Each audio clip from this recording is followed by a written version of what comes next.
Welcome back to another episode of Infidelity Tales Lab. We're thankful for your continued viewership. Before we begin, tell us, where in the world are you watching from?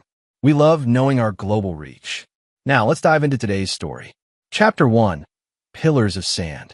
Leo Harmon stood at the window of his study, watching the sunset paint the sky in brilliant hues of orange and red. At 52, he had built a life many would envy. A successful construction company specializing in luxury developments, a sprawling estate in Seattle's affluent Medina neighborhood, and what he had once believed was a loving family. The warm glow of achievement, however, had begun to cool in recent years. His phone buzzed. A message from his daughter Bella. "Dad, getting super excited about tomorrow. Can't believe your little girl is getting married." Leo smiled. Despite the growing distance between him and his wife Gloria over the past 2 years, his children had remained his anchors. Bella, 24 and headstrong like him, had always been Daddy's little girl. Their son, Flynn, 22, was more reserved and had gravitated toward his mother's artistic sensibilities rather than Leo's pragmatic business mind. He typed back, "Wouldn't miss it for the world, sweetheart. Proudest day of my life." Setting down his phone, Leo poured himself 2 fingers of whiskey and sank into his leather chair. The house felt unusually quiet. Gloria had mentioned something about final wedding preparations with her sister, Renee. Leo had offered to help, but was told everything was under control. That seemed to be the pattern lately. His offers of involvement politely declined, his presence increasingly peripheral. The distance had begun shortly after Flynn left for college. Without the children as buffers, Leo and Gloria had discovered an uncomfortable truth. They had little left to say to each other. The silences grew longer, the separate activities more frequent. Leo had thrown himself into expanding Harmon construction, working longer hours, securing bigger contracts.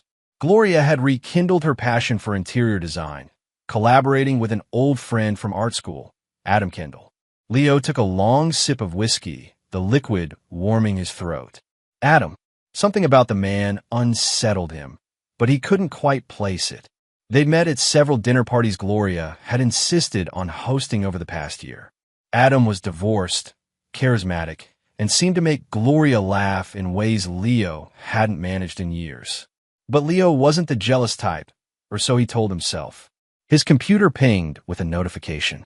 His head of operations, Barrett Leary, had sent the final contracts for the Riverside Heights project, a $40 million development that would cement Harmon Construction's reputation as the premier luxury builder in the Pacific Northwest.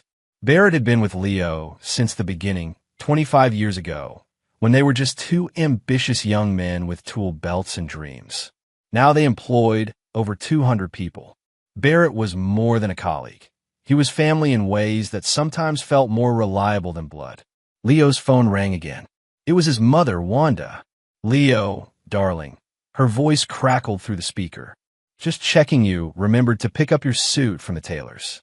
You know how you get when you're in the middle of a big project." "Got it yesterday, Mom," Leo assured her. "Everything's ready for tomorrow." Good. Your father and I are so proud. First grandchild getting married. Who would have thought little Bella would beat us all to the altar?" Leo chuckled. "She knows what she wants. Always has." Like her father, Wanda said warmly. "We'll see you tomorrow then. Love you, son." "Love you too, Mom." As Leo hung up, he felt a momentary pang of unease. Something wasn't right. The house was too quiet, the preparations too smooth, his involvement too minimal. But he brushed it aside. Tomorrow was Bella's day, and nothing would spoil it.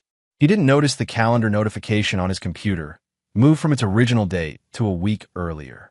He didn't see the empty guest room where his parents should have been staying. And he certainly didn't hear Gloria's hushed phone conversation from the garden patio, her laughter floating on the evening air as she whispered, "It's all taken care of." He doesn't suspect a thing. Chapter 2, Shadows and Whispers. Morning arrived with an unusual stillness. Leo woke early, as was his habit, reaching across the king-size bed to find Gloria's side empty and cold. He checked his watch, 6:15 a.m. Unusual for her to be up before him, especially on such an important day. The smell of coffee drifted up from the kitchen. Leo pulled on his robe and headed downstairs, expecting to find his wife in her typical pre-event flurry.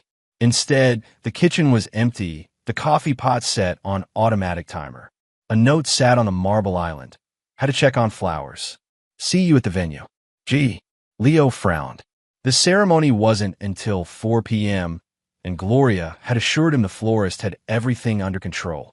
He poured himself coffee, the unease from last night returning like a low-grade fever. His phone buzzed with a text from Barrett. Big day, boss. Want me to pick you up at 2? Sounds good, Leo replied. Thanks for having my back as always. He spent the morning reviewing the Riverside Heights contracts, making notes for Barrett about material suppliers and timelines. Work had always been his refuge, the place where things made sense, where effort yielded predictable results. Unlike family, unlike marriage. Around noon, Leo tried calling Gloria. The call went straight to voicemail. He tried Bella next, with the same result. Even Flynn's phone rang unanswered. Leo told himself not to worry. Wedding days were chaotic. Signals could be poor at the venue, a converted barn in wine country an hour outside Seattle. He dressed in his tailored suit, a deep charcoal gray that Gloria had once said brought out the silver in his still thick black hair. As he adjusted his tie, Leo caught himself in the mirror.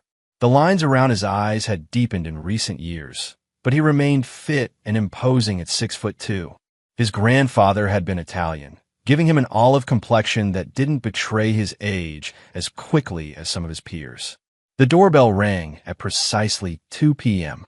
Barrett stood on the doorstep, his own suit a shade lighter than Leo's, his expression uncharacteristically somber. Everything okay?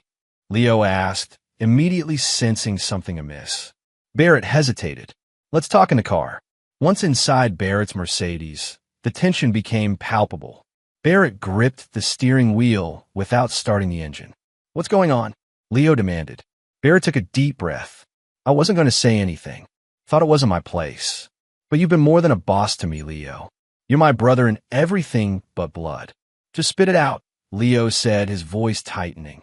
I saw Gloria yesterday, with Adam Kendall. They were at the Fairmont, having lunch. But it looked intimate. Very intimate. Leo felt his jaw clench. You sure about this? Barrett nodded grimly. There's more. They were looking at property listings. I overheard enough to know they were talking about places in California. Gloria mentioned something about after everything is finalized. The pieces began falling into place with sickening clarity. The distance, the separate activities, the hushed phone calls. Leo had built his company on attention to detail, yet had missed the signs of his own marriage crumbling. Take me to the venue, Leo said, his voice deceptively calm. Now. The drive was silent, Leo's mind racing through calculations and possibilities. He'd built his life methodically, brick by brick. He would not watch it demolished without understanding why, and by whom. When they arrived at the rustic venue, Whispering Pines Ranch, something seemed off immediately. The parking lot was nearly empty, with only a few maintenance vehicles present. No florist vans, no caterers, no wedding guests. Leo strode toward the main building, a renovated barn with soaring ceilings and exposed beams. The doors were unlocked, but the space was empty. No chairs, no altar, no decorations. Nothing to suggest a wedding was happening in mere hours. A groundskeeper was sweeping the polished concrete floors. Excuse me, Leo called. Where is everyone? The Harmon Crawford wedding is today at 4. The man looked confused. Harmon Crawford? That was last weekend, sir. Beautiful ceremony. Leo felt as if the ground had suddenly vanished beneath his feet. That's impossible. My daughter is getting married today. I'm her father. The groundskeeper's expression shifted from confusion to discomfort. I'm sorry, sir. I worked that wedding myself. It was definitely last Saturday. Leo's phone was in his hand before he consciously reached for it. He pulled up Bella's message from yesterday. Dad, getting super excited about tomorrow. The date stamp. He checked the date stamp. The message was from a week ago Friday. With robotic movements, Leo opened his photo gallery. There are no recent pictures of Bella in a wedding dress, no family photos from a rehearsal dinner.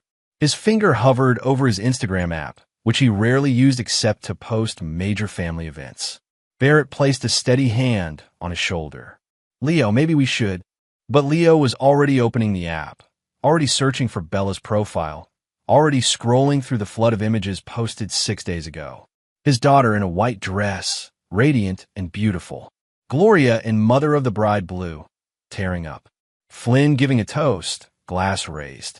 Leo's parents flanking the bride, beaming with pride. The entire wedding party, laughing under string lights as dusk settled. And not a single photo with Leo in it. Not one.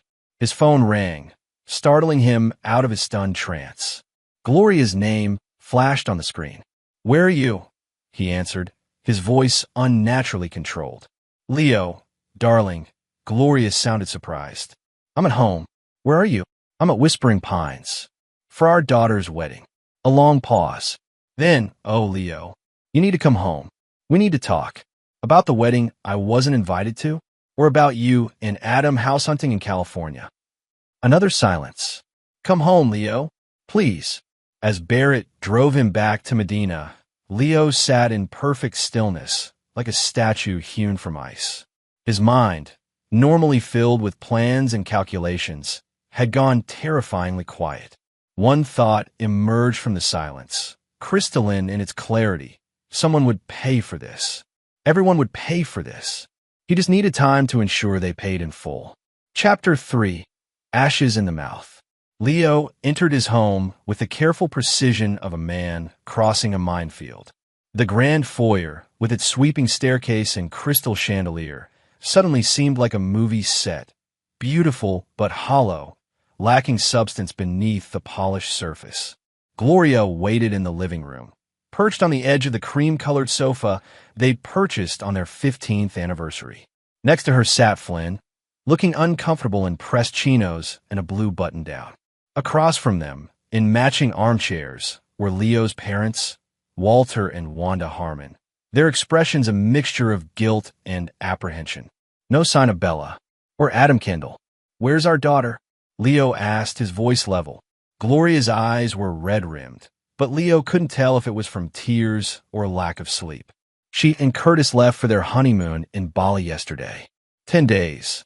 Curtis Crawford." The name registered dimly in Leo's mind. Bella's boyfriend of 3 years, a software engineer at some tech company. Seemed like a decent young man the few times they'd met.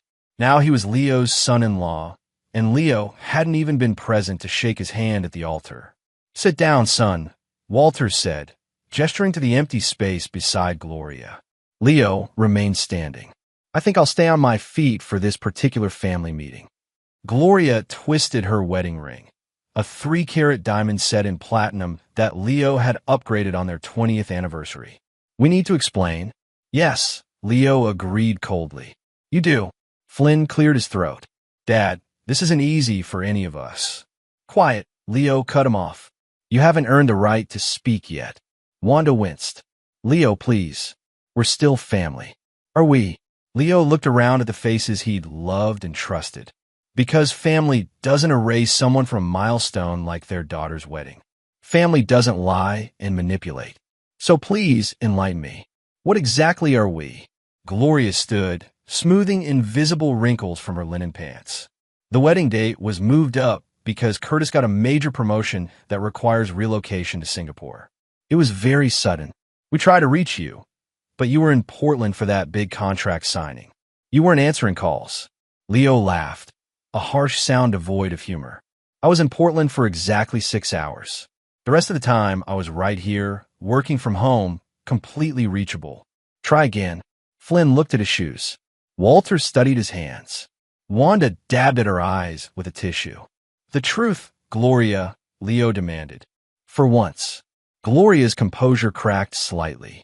The truth is that Bella didn't want you there. None of us did. The words landed like body blows, but Leo didn't flinch. Go on. You haven't really been present in this family for years, Leo, Gloria continued, gaining momentum. You're physically here, but mentally? You're always at work, always calculating, always planning the next project. Do you know that you missed Flynn's college graduation dinner because you were on the phone with a supplier? That you forgot my 50th birthday entirely? that you've never once asked Bella what she wanted for her future, only assumed she'd be happy with what you wanted for her. So this was what a punishment? Leo asked quietly. It was a decision to have one perfect day without walking on eggshells around your mood, your schedule, your priorities, Gloria replied.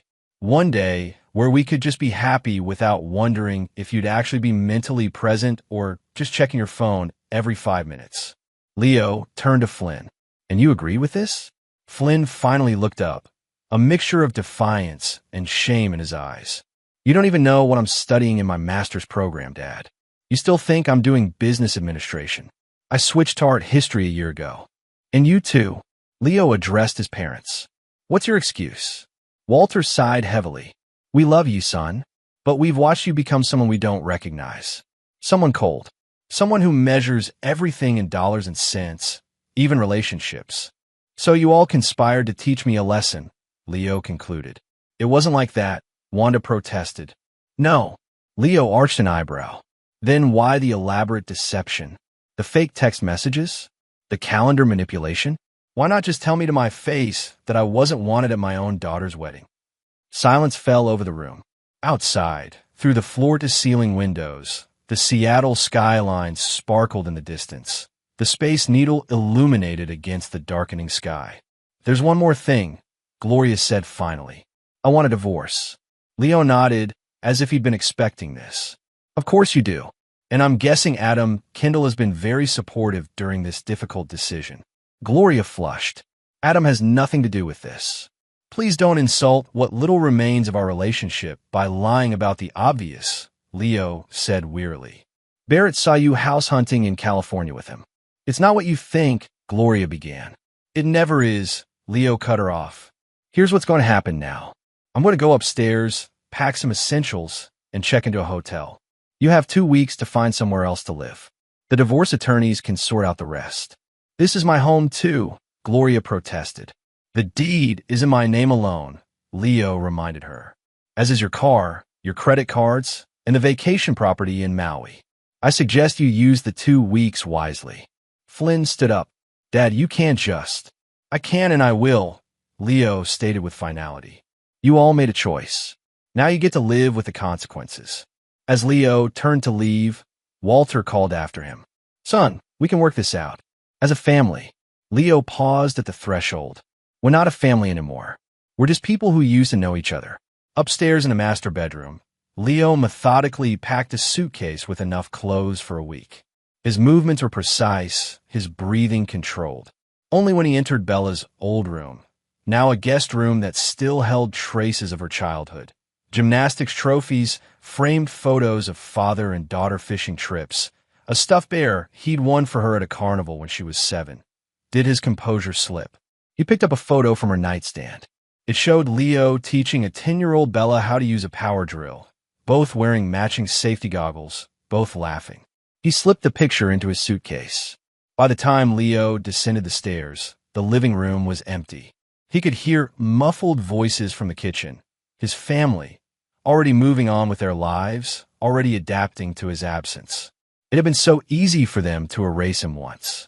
They had no idea how permanent that erasure would become. Leo texted Barrett, "Need a favor. Can you meet me at the Olympic?" The response came immediately, "On my way." "You okay?" Leo didn't answer. He wasn't okay. He might never be okay again, but he would be something else, something his family had never seen coming. As he walked out the front door of the home he'd built with his own hands, Leo didn't look back. The Leo Harmon who had entered that house was gone, incinerated in the flames of betrayal. From those ashes, something new and terrible was emerging, something with only one purpose. Retribution. Chapter 4. Blueprints of Revenge. The Olympic Hotel's penthouse suite offered an unobstructed view of Elliott Bay, the water a slate gray under the cloudy morning sky. Leo stood at the window, hands clasped behind his back, watching a ferry make its slow journey toward Bainbridge Island. He'd slept remarkably well for a man whose life had imploded, a dreamless, deep slumber that had left him clear-headed and focused. Barrett arrived with breakfast and coffee, placing the paper bag on the suite's dining table. Thought you might not feel like going down to the restaurant. Leo turned from the window, thoughtful as always. Thank you. They sat across from each other, steam rising from paper cups of strong black coffee. Barrett studied his friend and employer carefully. You're calmer than I expected. Anger clouds judgment, Leo replied, taking a deliberate bite of his breakfast sandwich. And I need absolute clarity for what comes next. Barrett nodded slowly. Which is? First, information. I need to understand exactly what happened, who knew what, and when. Then, containment, securing my assets and limiting the damage to the company. Finally, response. You mean revenge, Barrett clarified. Leo's expression remained impassive. I mean justice. They chose to excise me from their lives. I'm simply going to honor that choice, completely and irrevocably. Barrett had known Leo long enough to recognize the steel beneath the calm exterior. What do you need from me? I need you to be my eyes and ears. Gloria will be leaving the house within 2 weeks. I want to know where she goes, who she contacts. Same for Flynn. My parents will probably return to their condo in Florida, but keep tabs on their communications with Gloria, if possible. And Bella. A flicker of something, pain, perhaps, crossed Leo's face before disappearing. Let her have her honeymoon. When she returns, she'll find her world dramatically changed. For now, focus on Gloria and Flynn. Barrett hesitated. Leo, about the renovations. Leo's attention sharpened. What renovations? The Medina house. Gloria mentioned to me last month that you'd approved major renovations while Bella was on her honeymoon. Something about surprising her when she returned. The contractors are scheduled to start next week. Leo set down his coffee. I approved no such thing. Barrett winced. That's what I thought. The price tag is significant, close to $1 million. Gloria said you'd already arranged financing through the company. A cold smile spread across Leo's face. Did she now? How convenient that I supposedly approved this massive expenditure right before she asked for a divorce. Want me to cancel the contractors? Leo considered this for a moment. No. Let's see what happens when the bills come due and the money isn't there. I'm curious about how she planned to handle that particular detail. Leo spent the morning on his laptop, methodically reviewing financial records, property deeds, and company accounts. By noon, he had transferred significant assets to newly created holdings, changed passwords on joint accounts, and contacted his attorney to begin divorce proceedings. His phone buzzed with a text from Flynn. Dad, can we talk? Just us? Leo ignored it. Another text followed. I'm sorry about everything. I wanted to tell you. Again, Leo didn't respond. Then his phone rang. Gloria. The credit cards aren't working, she said without preamble when he answered. How unfortunate, Leo replied mildly. Leo, this is childish. I have expenses. Not my concern anymore, he cut her off. You have 2 weeks to vacate the house. I suggest you focus on that rather than shopping. The renovations are scheduled to begin on Monday, Gloria said, her voice tight. The contractors need the deposit by tomorrow. Leo allowed himself a small smile. What renovations would those be, Gloria? A pause. The ones we discussed. For the master's suite and kitchen. Interesting. I don't recall this discussion.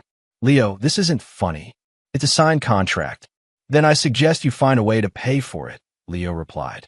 Or cancel it. Either way, it's your problem, not mine. He ended the call and turned to Barrett, who had been listening while reviewing project documents. Phase 1 begins. Now we need to understand what Adam Kendall's role is in all this. Barrett nodded. I've got a friend in commercial real estate who knows him. I'll make some calls. By evening, the picture had become clearer. Adam Kendall was more than Gloria's interior design partner. He was a failed architect whose business had tanked during the recession.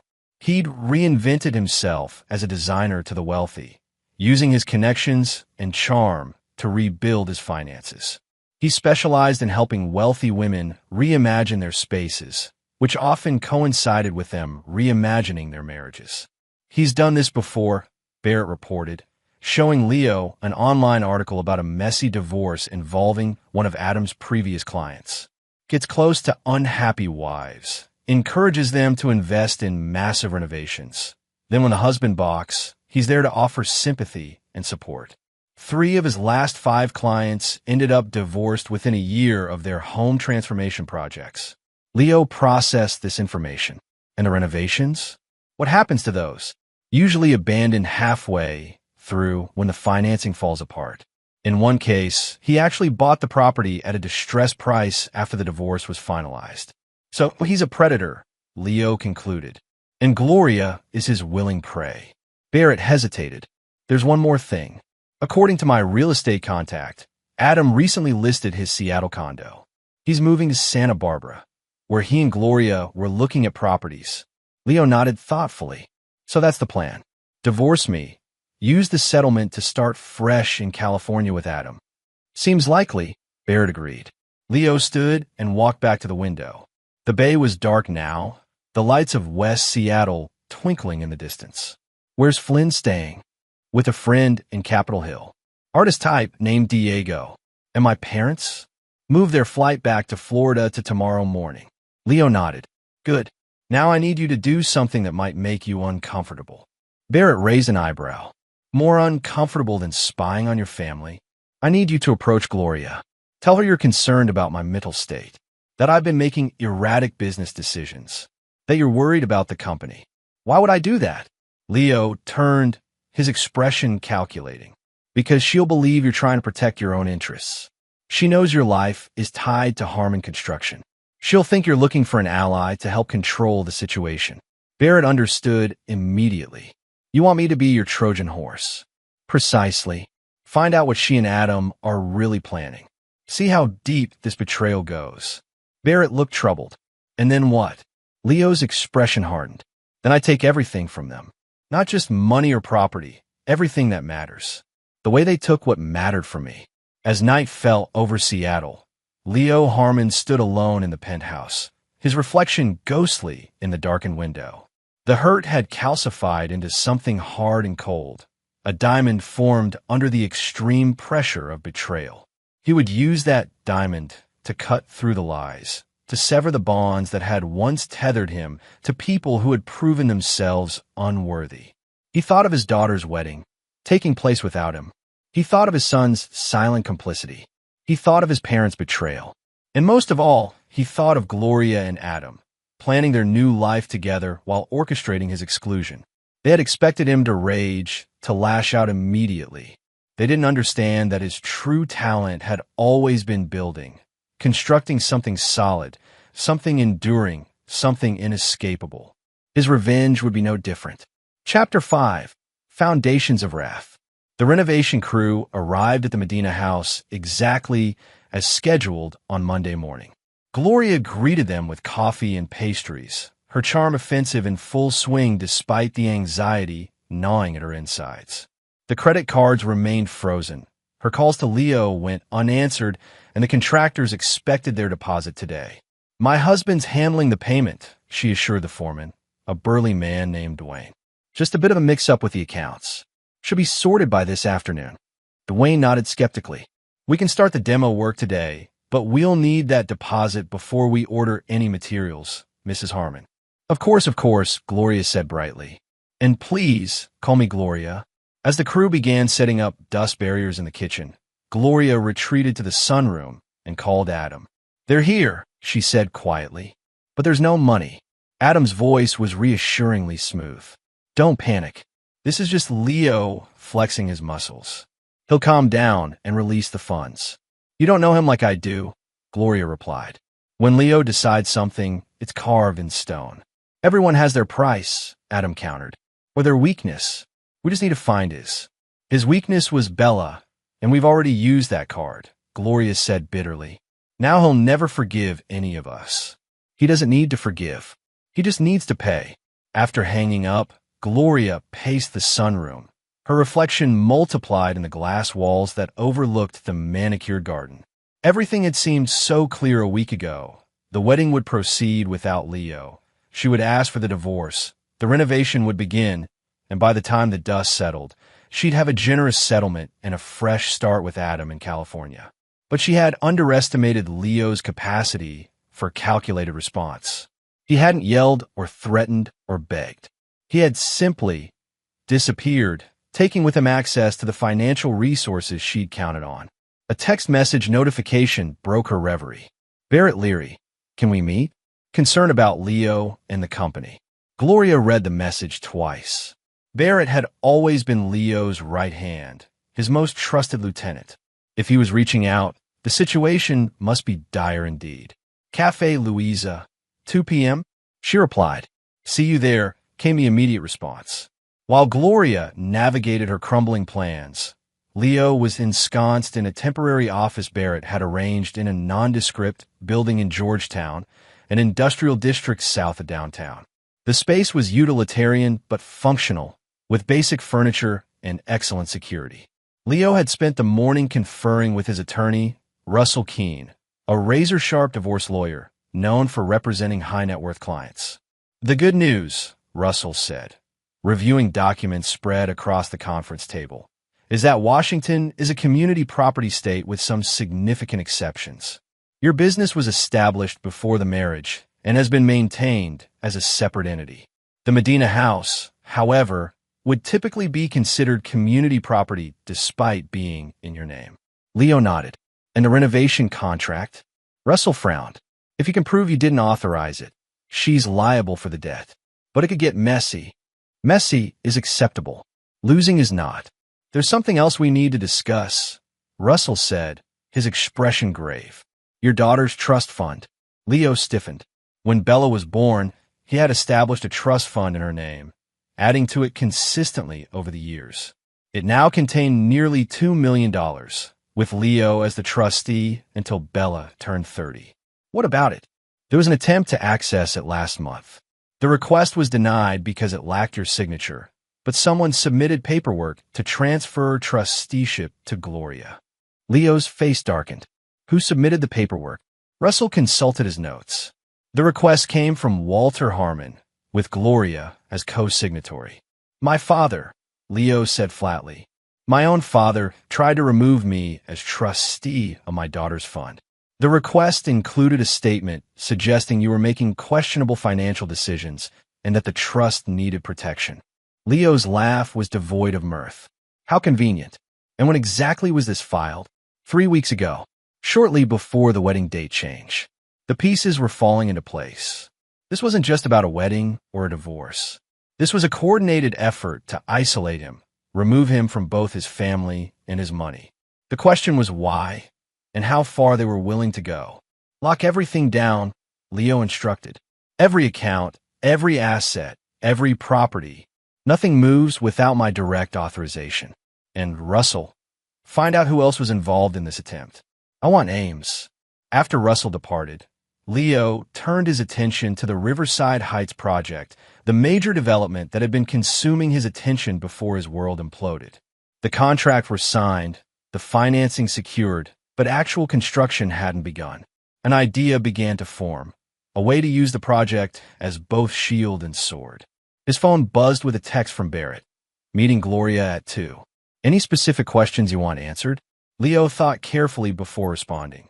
Find out who else knows about the trust fund maneuver. And ask about the renovation without revealing you know it's unauthorized. Let her think you might help finance it through the company, if necessary. Barrett's response was immediate. Understood. We'll report back by 4. Leo spent the next hour reviewing the Riverside Heights plans, making notes and adjustments. The project was his company's most ambitious yet, a 60-unit luxury development with commanding views of both the Cascade Mountains and downtown Seattle.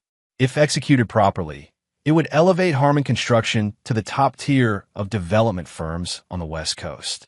At precisely 2 p.m., Barrett slid into a seat across from Gloria at Cafe Louisa, a quiet establishment known for its discretion and clientele of affluent professionals. Thank you for meeting me, Barrett began, his tone carefully calibrated to convey concern without alarm. Gloria stirred her latte nervously. Of course. You said you're worried about Leo. Barrett nodded gravely. He's making decisions I don't recognize. Pulling money from operational accounts, canceling meetings with major investors, even talking about scrapping the Riverside Heights project entirely. Gloria's eyes widened. Riverside Heights represented years of planning and millions in potential profit. That doesn't sound like Leo. It's not, Barrett agreed. Which is why I'm concerned this divorce situation might be affecting his judgment. The company could suffer irreparable damage. Gloria leaned forward. What exactly are you suggesting, Barrett? I need to stabilize the company while Leo works through this. But I need allies. People who understand what's at stake. And you think I'm such an ally? Gloria asked skeptically. Leo has already frozen me out financially. Barrett looked appropriately sympathetic. Which puts you in a difficult position with the renovation contract, I imagine. Gloria's face tightened almost imperceptibly. You know about that? Leo mentioned it might be a point of contention, Barrett said carefully. A significant financial commitment at an interesting time. It was approved months ago, Gloria insisted. Leo's just being vindictive now. Barrett nodded thoughtfully. The timing is certainly challenging. First the wedding date change, then the divorce announcement, now this renovation issue. The wedding date was Bella's decision, Gloria said defensively. She and Curtis got this incredible opportunity in Singapore, and everything had to be moved up. Leo was simply unavailable. Unavailable, Barrett repeated, despite being home every evening that week. Gloria flushed. It was complicated. Family dynamics you wouldn't understand. Perhaps, Barrett conceded, just as I might not understand the trust fund situation. Gloria froze. What trust fund situation? Barrett affected surprise. Oh, I assumed you knew. The paperwork that was filed to transfer Bella's trust fund management. Leo was quite upset about it. Gloria's hands trembled slightly as she set down her cup. That was Walter's idea. He was concerned about Leo's state of mind recently. And you supported this concern? I signed the paperwork, yes. It was a precautionary measure, nothing more. Barrett nodded slowly. I see. And was this before or after the wedding date change was decided? Before, Gloria admitted after a pause. But the two aren't related. Of course not, Barrett agreed smoothly. Just as the renovation plans and your discussions with Adam Kendall about California properties aren't related to the divorce. Gloria's facade cracked. Who told you about that? Seattle's a small town in certain circles, Barrett replied. People notice things. The tension between them stretched into silence. Finally, Gloria spoke, her voice low and intense. What do you really want, Barrett? Stability for the company. Protection for my own interests. And perhaps an arrangement that could benefit us both during this transition. What kind of arrangement? Barrett leaned closer. I could potentially help with the renovation funding, channeled through the company as a pre-divorce settlement advance. In exchange, I need information about what's really happening with this family situation and assurance that the company's projects won't be collateral damage in your personal war with Leo. Gloria studied him intently. And Leo wouldn't know about this arrangement. Leo has excluded me from major decisions for the first time in 25 years, Barrett said, allowing genuine concern to color his voice.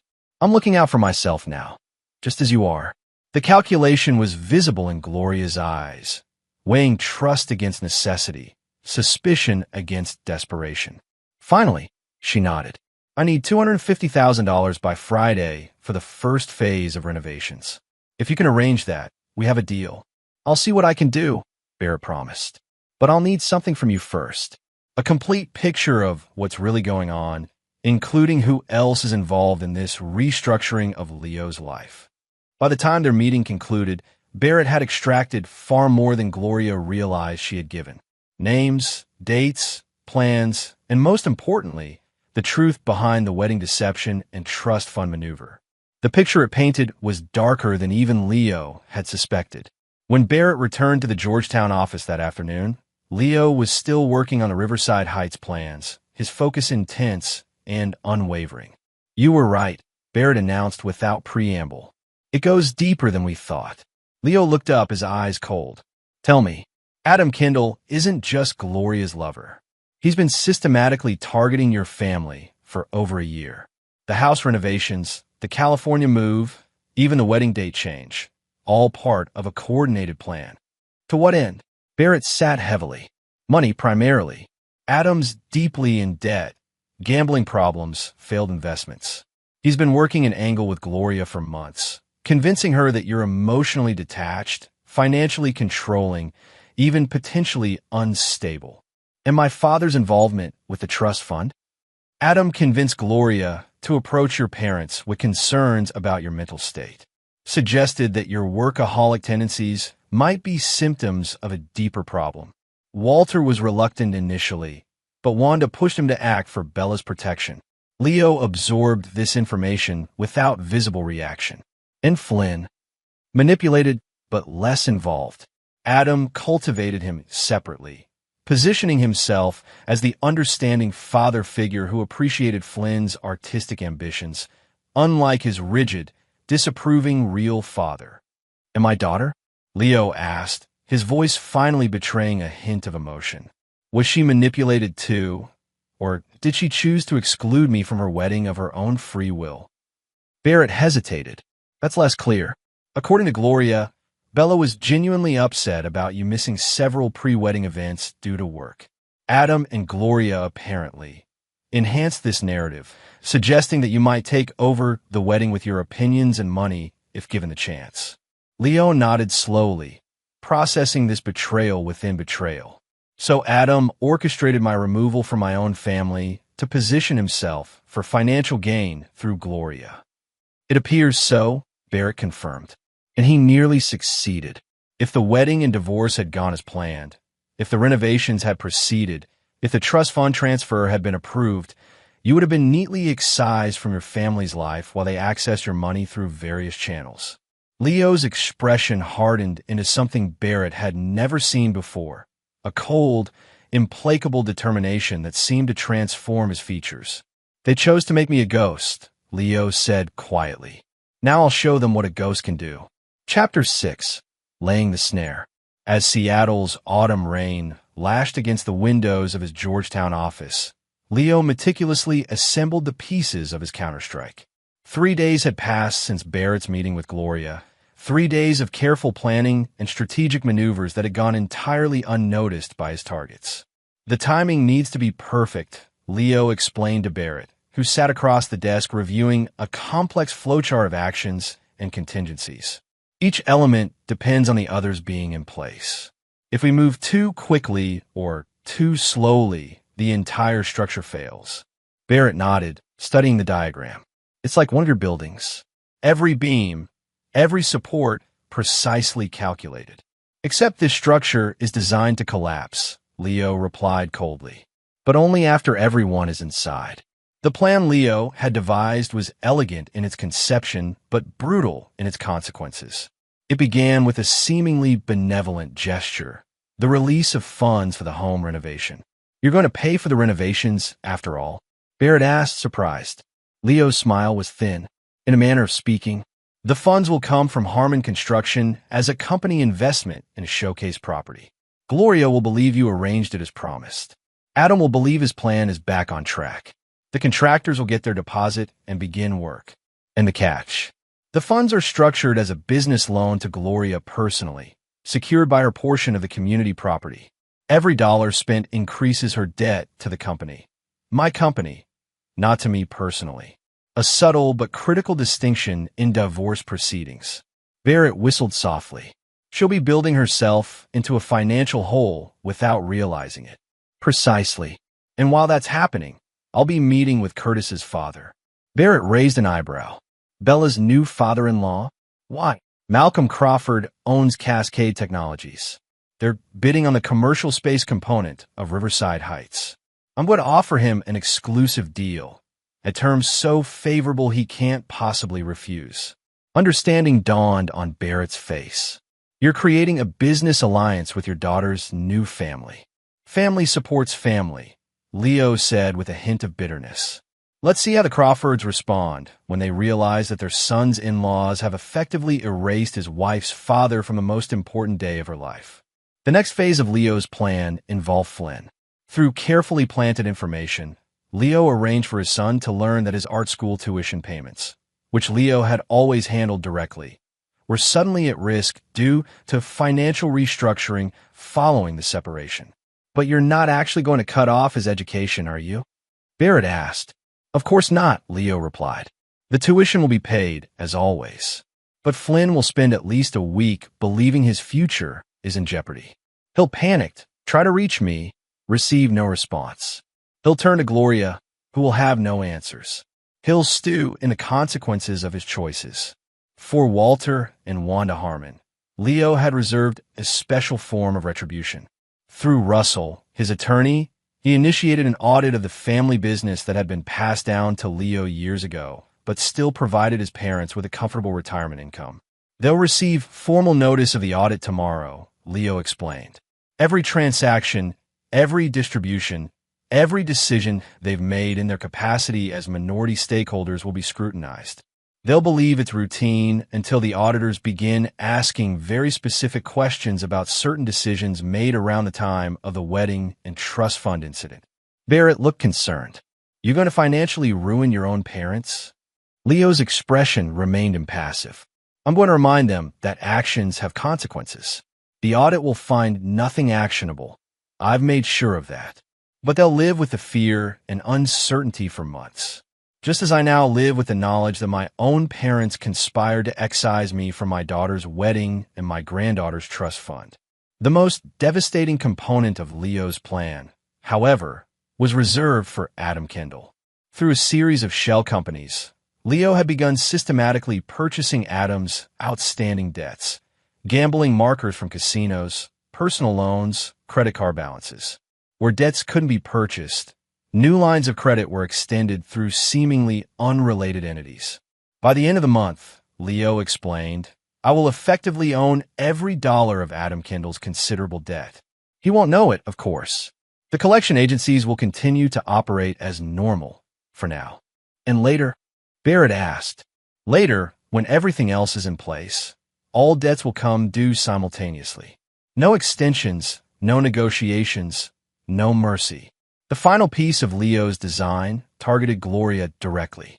Using Barrett as the conduit, Leo arranged for Gloria to receive an apparently confidential tip about the Riverside Heights project, specifically that environmental concerns had been discovered that might tank the development and, by extension, Harmon Construction's financial future.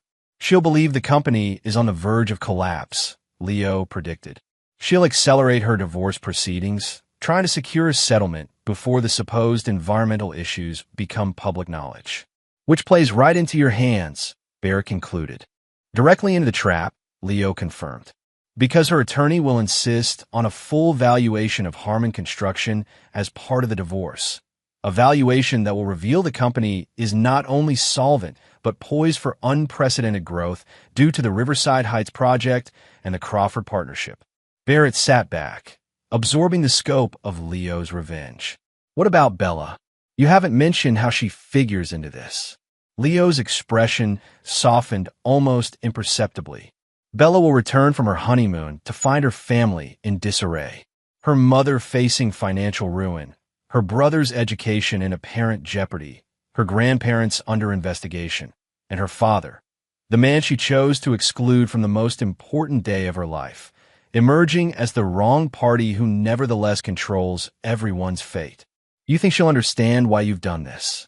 Understanding isn't required, Leo said quietly. Only recognition of the truth. That choices have consequences, that betrayal begets destruction, that the foundations we build our lives upon must be solid, or everything collapses. As the rain intensified outside, drumming against the windows with increasing fury, Leo turned to a set of architectural drawings. The original plans for the Medina house he had designed and built for his family 15 years earlier. Tell the renovation crew to proceed according to these modified plans, he instructed Barrett, sliding across a sealed envelope. They're to tell Gloria these changes came directly from me as a reconciliation gesture. The alterations look minor, but will require opening up several key walls and structural elements. Barrett took the envelope cautiously. What exactly am I giving them? Leo's smile was cold. The means to destroy the house from within, one renovation at a time. By the time they're finished, the place will be architecturally compromised beyond repair. Beautiful on the surface, rotting underneath. Rather like my marriage.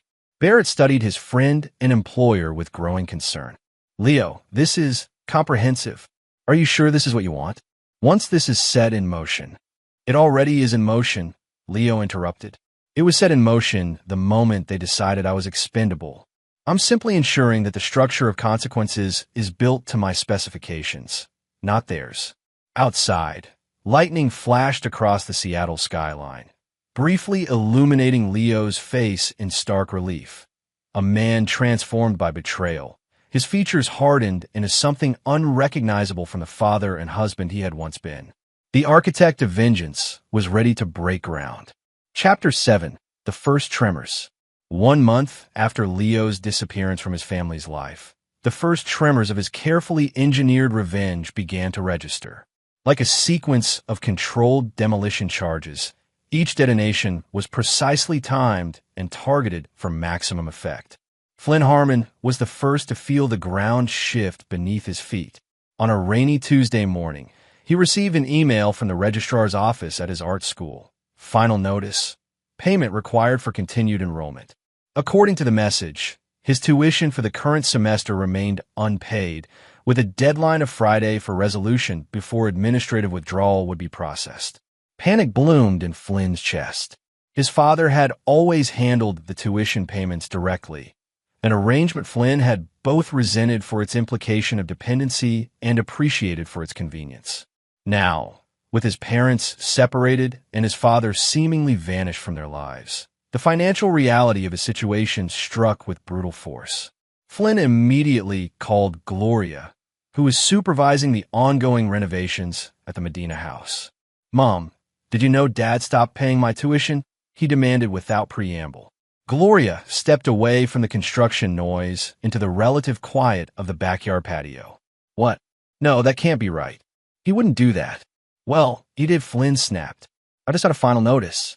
I have 3 days before they kick me out."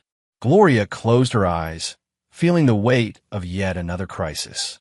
The renovations had resumed thanks to the mysterious company funding Barrett had arranged, but everything else was falling apart.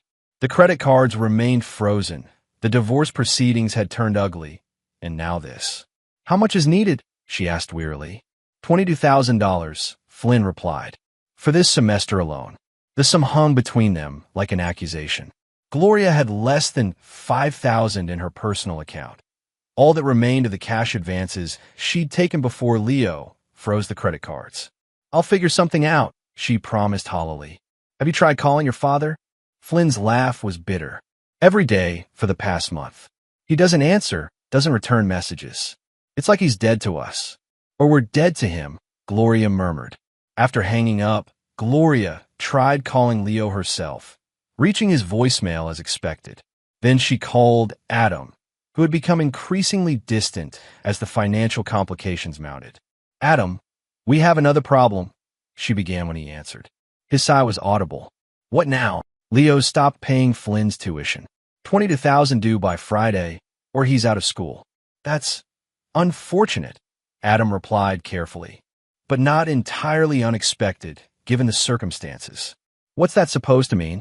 "It means you all made a decision to exclude Leo from a significant family event. Actions have consequences, Gloria." She felt a chill at his tone. "I thought you understood why we did that. You encouraged it, if I recall correctly." "I offered perspective based on what you told me about Leo's emotional disengagement," Adam corrected. "The decision was ultimately yours and your family's." The subtle distancing wasn't lost on Gloria. "But you're saying we deserve what's happening?" "I'm saying we need to be realistic about the situation. Leo is clearly methodically responding to what he perceives as betrayal. My concern is how far he's willing to go." "What about the house in Santa Barbara?" Gloria pressed. "Is that still happening?" Adam paused. "Let's focus on getting through the current situation before making additional plans. I need to go. I have clients waiting." As Adam ended the call, Gloria stood alone on the patio, watching the renovation crew gut what had once been her perfect kitchen. The house that had been her haven was now unrecognizable. Walls removed, floors torn up, dust everywhere. Much like her life. Inside, the renovation foreman, Dwayne, was reviewing the modified plans that had arrived via Barrett last week. The changes were extensive despite being presented as minor adjustments. removing a load-bearing wall to open up the space, relocating plumbing fixtures for better flow, rewiring significant portions of the house for smart home integration. Mrs. Harmon, Dwayne called as Gloria re-entered. We need to discuss these structural changes. They're more complicated than initially presented. Gloria waved a dismissive hand. Just follow the plans. My husband is paying for this. We might as well get everything done properly. Dwayne frowned. These modifications will add at least 3 weeks to the timeline and significantly increase the budget. Fine, Gloria said tiredly. Just do it. Send the revised estimates to Barrett Leary at Harmon Construction. As Gloria navigated her domestic crisis, across town in a sleek downtown office building, Walter and Wanda Harmon sat uncomfortably across from a team of forensic accountants. The audit of the family business had expanded beyond routine review into what felt increasingly like a criminal investigation. Could you explain again the purpose of these distributions? Asked the lead auditor, a severe woman named Collins, pointing to a series of transactions from the previous year. Walter shifted nervously. Those were standard retirement distributions, part of my compensation package when I transferred majority control to Leo. And these transfers to the Harmon family trust occurred when, exactly? Wanda cleared her throat. Approximately 3 weeks before our granddaughter's wedding. The same time period during which you attempted to remove Leo Harmon as trustee of Isabella Harmon's trust fund, correct? Walter's face flushed. That was a precautionary measure based on concerns about our son's judgment at the time. Collins made a note. Yet you continued to accept distributions authorized by the same son whose judgment you claimed to distrust. That was different, Wanda protested. We never questioned Leo's business acumen, only his emotional availability to his family. I see, Collins replied, her tone making it clear she didn't see it all. We'll need complete documentation of all conversations regarding both the trust fund matter and these distributions. Emails, texts, notes from phone calls, everything. As the auditors continued their methodical dismantling of the Harmons' financial lives, Walter leaned toward Wanda and whispered, Leo is behind this. He's punishing us. For what? Wanda whispered back. Loving our granddaughter? Trying to protect her future. Walter's expression was grim. For choosing sides. For forgetting that Leo was our child long before Bella was our grandchild. Meanwhile, in a tastefully appointed conference room with views of Elliott Bay, Leo sat across from Malcolm Crawford, Curtis's father and CEO of Cascade Technologies. The two men had been engaged in negotiations for over an hour, their conversation moving from careful formality to increasing warmth. I have to say, Leo, these terms are exceptionally favorable, Malcolm remarked, reviewing the proposal for Cascade's exclusive rights to the commercial spaces in Riverside Heights. Almost too favorable. What's the catch? Leo smiled pleasantly. No catch, Malcolm.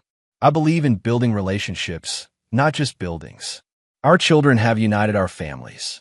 This is simply good business that recognizes that new reality. Malcolm nodded thoughtfully. Curtis speaks very highly of Bella. They seem genuinely happy together. I'm glad to hear it, Leo replied, his expression revealing nothing of the pain beneath. Family is everything, after all. Which reminds me, Malcolm said, setting down the contract. Curtis mentioned there was some awkwardness around the wedding. Something about a date change in your absence. Leo's response was measured. There was a misunderstanding about the date. Unfortunately, I missed my only daughter's wedding as a result. Malcolm frowned. That seems like quite a misunderstanding. Curtis was under the impression it was somehow intentional. Was he? Leo asked mildly. Interesting. What else did Curtis share about the situation? Malcolm looked uncomfortable. Only that Bella seemed upset about the whole thing.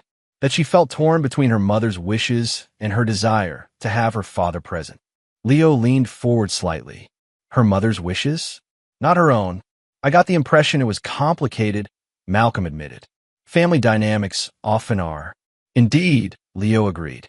Perhaps you could ask Curtis to clarify something when they return from their honeymoon. Ask him who told Bella I didn't want to attend her wedding. Malcolm's surprise was evident. Someone told her that? It appears so, Leo replied calmly.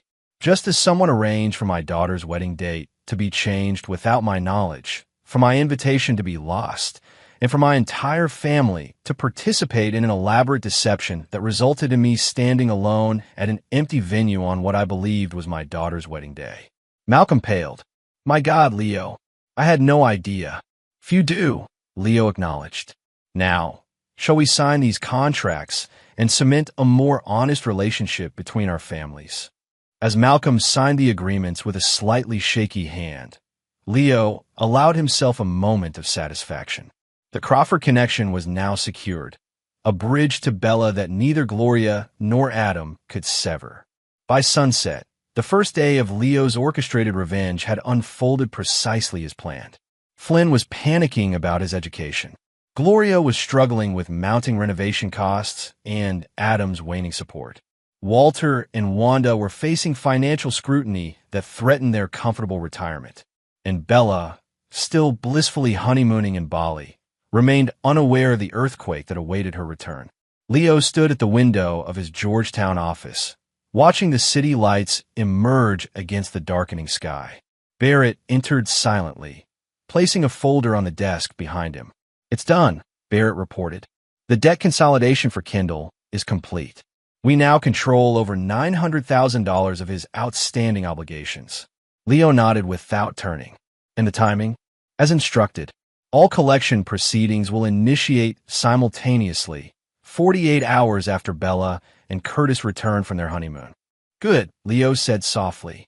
Everything is proceeding as designed. Barrett hesitated. There's one more thing. Gloria called me today, desperate about Flynn's tuition. She's considering selling her jewelry to cover it. Is she now? Leo turned, his expression unreadable. Tell me, Barrett, if someone tried to erase you from your child's most important day, if they conspire to take your money and your dignity, would you rush to solve their problems? Barrett met his friend's gaze steadily. No, but I might worry about becoming someone I don't recognize in the process of punishing them. Leo's smile was cold. The man they knew no longer exists. They saw to that themselves.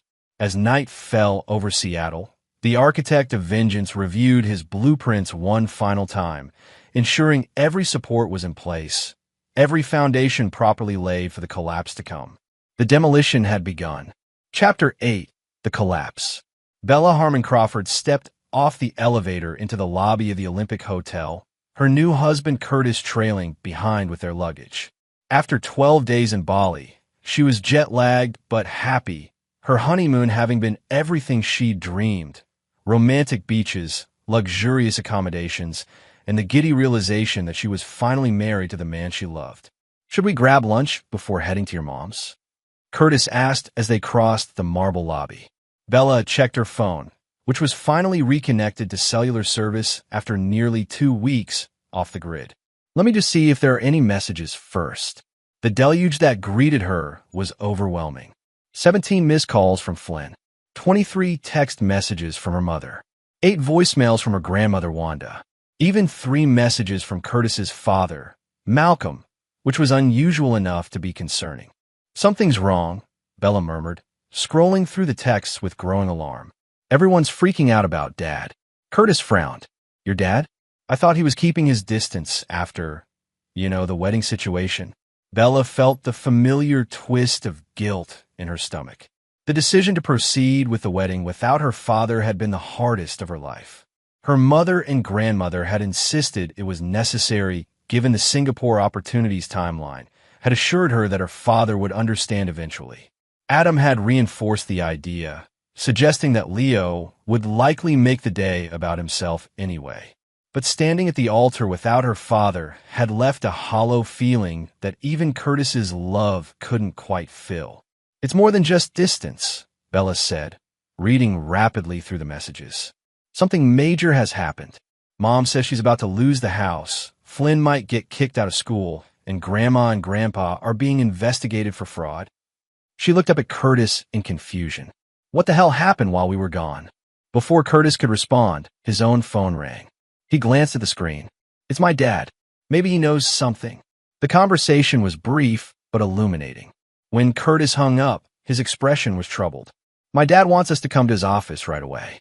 He says there's something we need to know about your father. And it's not what your family has been telling you. Across town in the Medina house, Gloria sat surrounded by chaos. Both the physical disorder of the ongoing renovations and the financial disaster unfolding on her laptop screen. The renovation budget had somehow doubled. Flynn's tuition remained unpaid with the deadline now passed. And her divorce attorney had just informed her that Leo's legal team was challenging her claim to any portion of Harmon construction, citing separate property laws and alleged financial misconduct. The doorbell rang, cutting through the sound of power tools and workmen's voices. Gloria navigated through the construction debris to find Adam Kendall on her doorstep, his normally confident demeanor replaced by barely concealed panic. "We need to talk," he said without greeting, pushing past her into what remained of the foyer. Privately, Gloria led him to the home office, the only room relatively untouched by the renovations. "What's wrong? You look terrible." "I'm being financially crucified," Adam replied, pacing the small space. "Every debt I have, and there are more than I ever told you about, has suddenly come due simultaneously. Credit cards, casino markers, personal loans, tax liens, all of them within hours of each other. It's not coincidence, Gloria. It's coordinated." Gloria sank into the desk chair. "Leo, who else? He must have somehow purchased my debts through shell companies or intermediaries. No normal collection pattern works this way." Adam ran a hand through his disheveled hair. "I owe nearly $1 million, Gloria. They're freezing my accounts, putting liens on my condo, even repossessing my car. It's a complete financial execution." Gloria felt cold dread spreading through her. "Why would Leo target you this way? He barely knows you." Adam laughed bitterly. "Because he knows everything, Gloria. About us, about the wedding deception, about the California plans. Everything. How could he possibly?" Gloria stopped suddenly, realization dawning. Barrett Leary has been feeding him information. "The renovation funding," Adam nodded grimly. "It was a trap, and we walked right into it. But why would Barrett betray Leo like that? They've been friends for decades." Adam stared at her incredulously. "He didn't betray Leo. He betrayed us. He was working for Leo the entire time, gathering intelligence, setting us up." Before Gloria could respond, the office door flew open. Flynn stood there, his face a mask of fury. "My education is gone. Did you know that? Not just this semester, all of it. The school received notification that all previous payments were made under fraudulent pretenses and are being investigated. My entire transcript is on hold." Gloria rose shakily. "Flynn, we'll figure something out." "Figure something out?"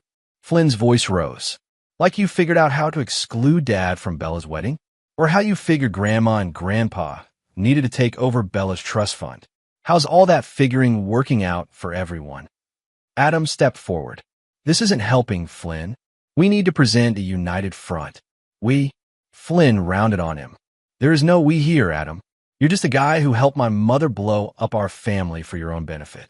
At least that's what Grandpa finally admitted when the investigators started asking specific questions about your involvement." Gloria paled. "What are you talking about? What investigators?" "The forensic accounting team that's been tearing apart Grandma and Grandpa's finances for weeks," Flynn explained furiously. "They finally broke down and told me everything. How Adam suggested they try to take control of Bella's trust fund. How he convinced Mom that Dad was emotionally unsafe around us. How he orchestrated this whole disaster." Adam's face hardened. "Your mother made her own choices. We all did, based on what you told us." Flynn shouted. "Based on your lies about Dad's mental state, about his intentions, about everything." The confrontation was interrupted by the arrival of Dwayne, the renovation foreman, looking grim. "Mrs. Harmon, we have a serious problem. The structural changes in the modified plans. They've compromised the integrity of the entire east wing of the house. We just found significant foundation damage that wasn't visible until we opened up the walls."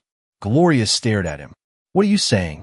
"I'm saying the house is becoming structurally unsound," Dwayne explained. "These modifications your husband insisted on, they've essentially created a slow-motion demolition. Every wall we remove according to these plans weakens another supporting element. That's impossible, Gloria whispered. Leo designed this house himself. He would never. He would if he wanted to destroy it without ever swinging a hammer himself. Flynn said quietly. Don't you see, Mom? He's dismantling everything. The house, your finances, your relationship with Adam, my education, Grandma and Grandpa's retirement. And he's doing it using our own actions against us. As the implications sank in, Gloria's phone rang. It was Bella. Mom, we need to talk. Curtis and I are with Malcolm Crawford, and I've just learned what really happened with Dad in the wedding. In the sleek offices of Cascade Technologies, Leo sat across from his daughter for the first time since the wedding betrayal. Bella's face was tear-streaked, her honeymoon tan unable to mask her pallor. Curtis stood supportively behind her chair, while Malcolm Crawford observed silently from behind his desk. Why didn't you tell me? Bella asked, her voice small and broken. Why didn't you fight harder to be at my wedding? Leo's expression remained carefully neutral. Would you have believed me if I had told you that your mother, your brother, and your grandparents all conspired to change your wedding date without my knowledge? That they deliberately excluded me from the most important day of your life? Bella shook her head. I was told you were unavailable, that you had chosen a business meeting over the rehearsal dinner, that you'd said the new date didn't work for you.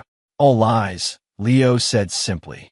I stood alone at an empty venue on what I believed was your wedding day, Bella.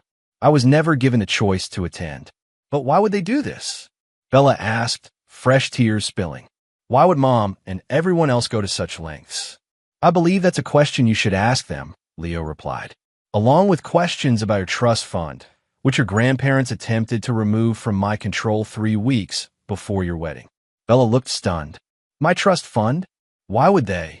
Because Adam Kendall convinced them I was mentally unstable, Leo explained calmly. The same Adam Kendall who has been having an affair with your mother for at least a year. The same Adam Kendall who helped orchestrate my exclusion from your wedding and planned to help your mother start a new life in California with your divorce settlement. Curtis stepped forward. My father confirmed it all, Bella. He's seen the documentation, the text messages, the financial records.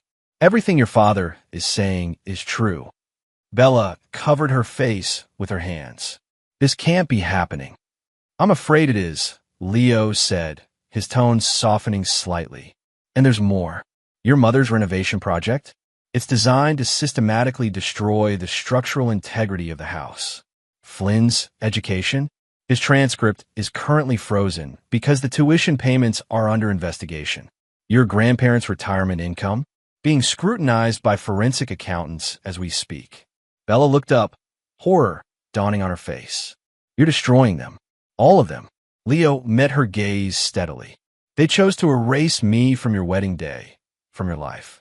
I'm simply ensuring that choice has consequences. But this level of revenge, Bella whispered, is precisely calibrated to the betrayal Leo finished for her. Every action I've taken is a direct response to an action taken against me. The difference is that I'm acting openly, while they operated through deception and manipulation. Malcolm Crawford cleared his throat. Leo has been completely transparent with me about his intentions. Bella, while I can't condone all his methods, I understand his motivations. What was done to him was unconscionable. Bella stood suddenly. I need to see Mom. I need to hear her side of this. Of course, Leo nodded. That's your right. But before you go, there's something you should know.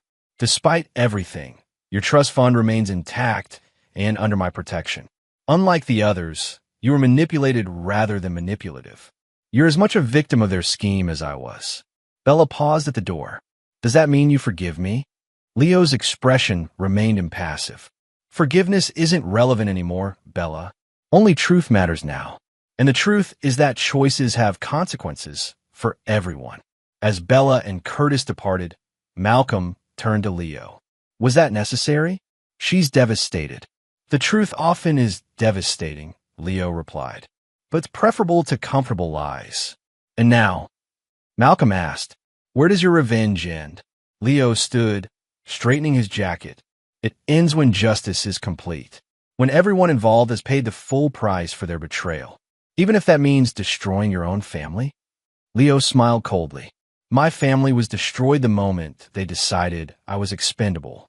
I'm simply ensuring they understand exactly what they've lost. As Leo left Cascade Technologies, his phone buzzed with a message from Barrett.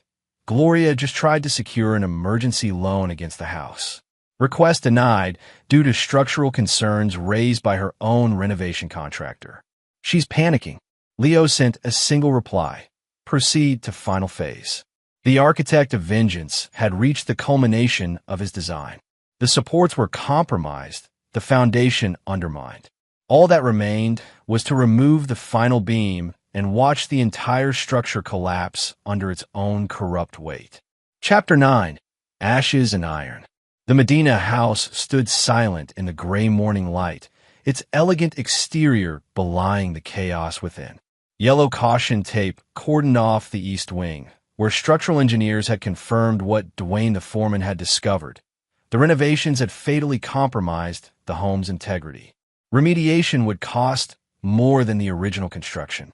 Inside the untouched West Wing living room, the remnants of the Harmon family gathered like survivors of a natural disaster. Gloria sat rigid on the edge of the sofa, her normally perfect appearance disheveled after days of crisis. Flynn paced by the windows, occasionally checking his phone for updates on his academic situation.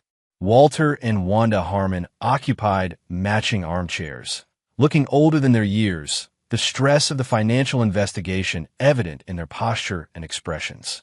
Adam Kendall was conspicuously absent, having disappeared the previous day after learning that his condo had been foreclosed upon and his design business assets frozen.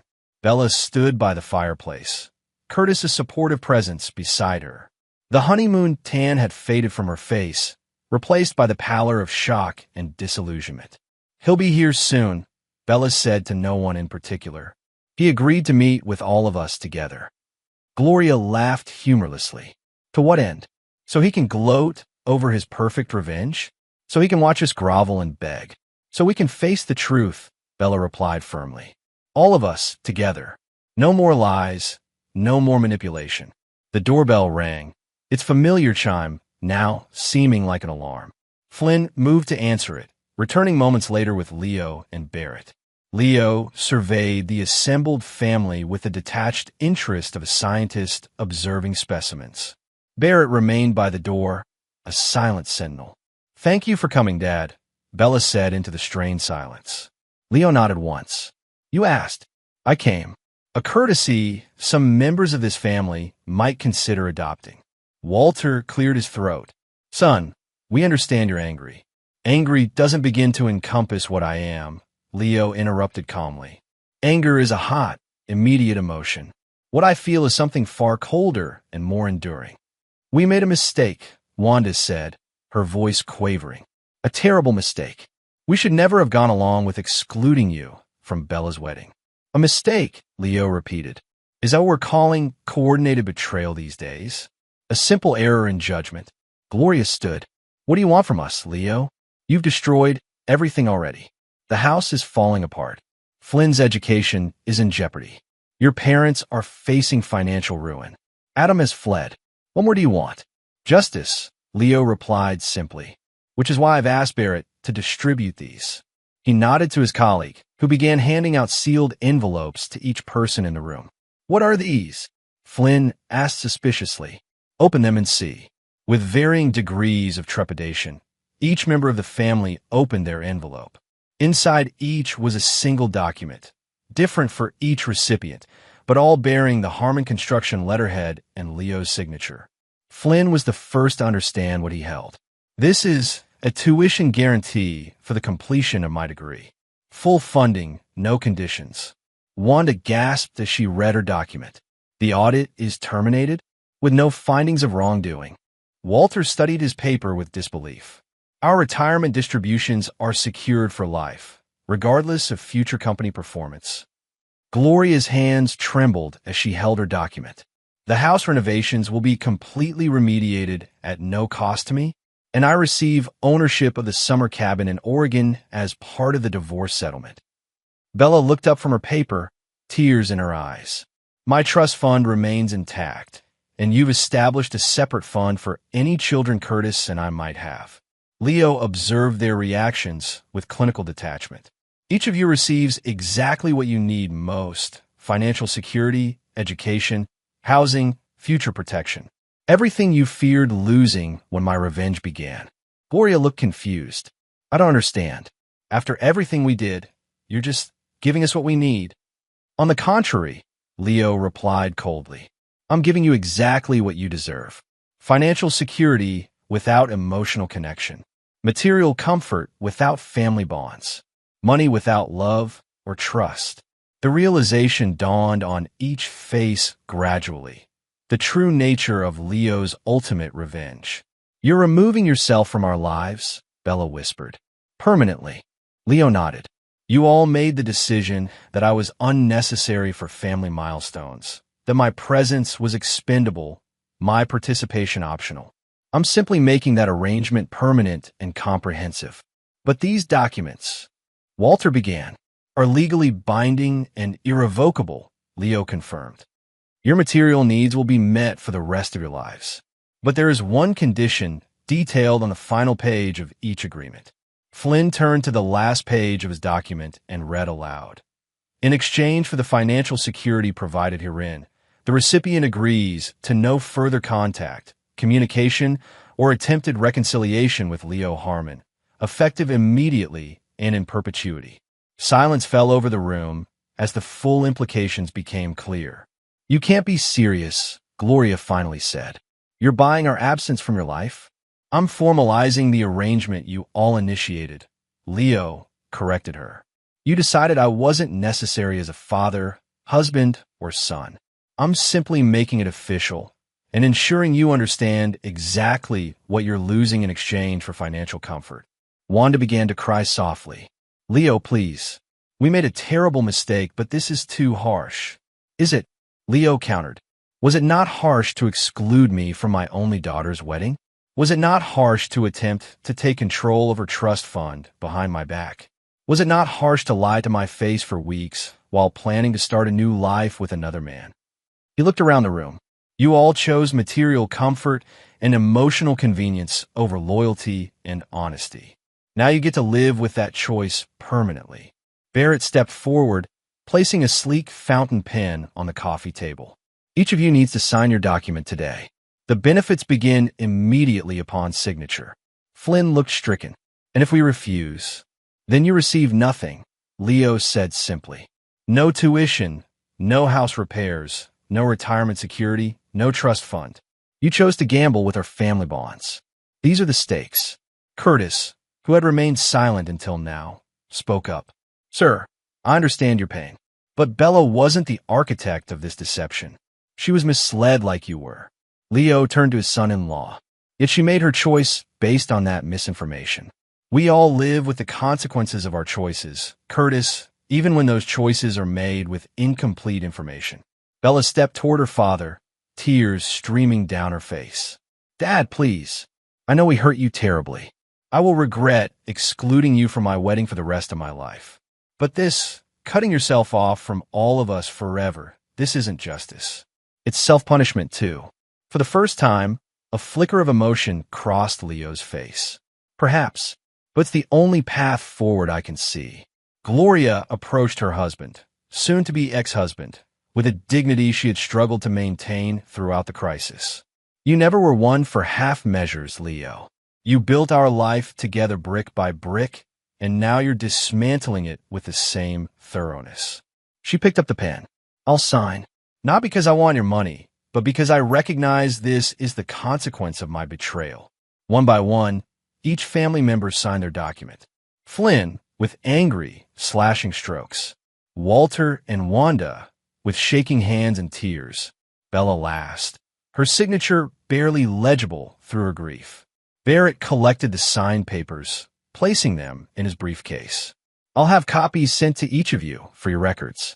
Leo surveyed the ruins of his family one final time. The renovations will begin tomorrow. The tuition payment will be processed immediately. The audit termination is already filed. Everything else will proceed according to the timelines in your documents. He turned to leave, but Bella's voice stopped him. Dad, wait. What about forgiveness? Isn't that part of justice too? Leo paused, his back to the room. Forgiveness requires repentance and restitution. You've provided neither. You simply got caught, and now face consequences you didn't anticipate. So, there's no chance for reconciliation? Ever? Flynn asked, his earlier anger now tempered with dawning loss. Leo turned slightly. You all made a choice that day, to erase me from what should have been one of the most important moments of my life as a father. Now I'm making mine, to accept that erasure and make it complete. Leo, please, Gloria tried one last time. 30 years of marriage. 2 children together. Doesn't that count for anything? It counted for nothing when you decided to exclude me from our daughter's wedding, Leo replied coldly. When you plotted with Adam Kindle to take my money and start a new life. When you lied to my face day after day. He looked around the room. Each of you chose comfort over honesty, convenience over loyalty, easy lies over difficult truth. These agreements merely formalize what you already decided. With that, Leo turned and walked out, Barrett following after a brief nod to the assembled family. The front door closed with a quiet click that sounded like the final period on the end of story. In the silent living room, the Harmon family faced each other as strangers united only by the ashes of what they had burned. Bella was the first to speak. What have we done? No one had an answer. Outside, Leo settled into the passenger seat of Barrett's car. The overcast sky had begun to clear, rays of sunlight breaking through the clouds over Lake Washington. Are you sure about this? Barrett asked quietly as he started the engine. It's a high price to pay for justice. Leo watched his former home recede in the side mirror. They made their choice when they decided I was expendable. I'm simply honoring that decision. And Bella? She was manipulated by the others. She made her choice, Leo repeated, his voice devoid of emotion. Now she lives with it, just as I live with mine. Barrett nodded slowly. Where to now? Leo turned away from the window. Riverside Heights. We have a building to construct. As they drove toward the future Leo had designed, one built on the ashes of betrayal but forged with iron determination. He felt no joy in his victory, no satisfaction in his revenge. Only the cold certainty that, like every structure he had ever built, this one too would stand the test of time. Unforgiving, unyielding, and utterly complete. And there you have it. Another story comes to an end. What did you think? I'd love to hear your thoughts in the comments below. If you enjoy this story, consider joining our community by subscribing. It means the world to us. For more stories like this one, check out the recommended videos on screen. And I'll see you there.